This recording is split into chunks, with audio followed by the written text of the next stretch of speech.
Blocking dates on Calendly ensures specific times or days are unavailable for scheduling. Here's how to do it.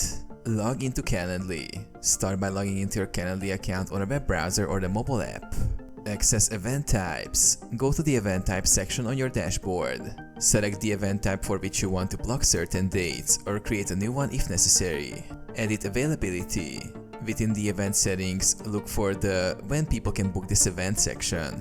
Here, you can adjust the days and times you're available. Use the date override feature. If you want to block specific dates, scroll to the date override section. Select the dates you want to block by choosing Add Date Override, then mark them as unavailable. Adjust calendar sync settings. If you have your Google, Outlook, or iCloud calendar linked, Calendly will automatically respect existing events in those calendars. Adding a personal event in your sync calendar will block that time in Calendly. Save changes. Click Save and Close to apply your changes.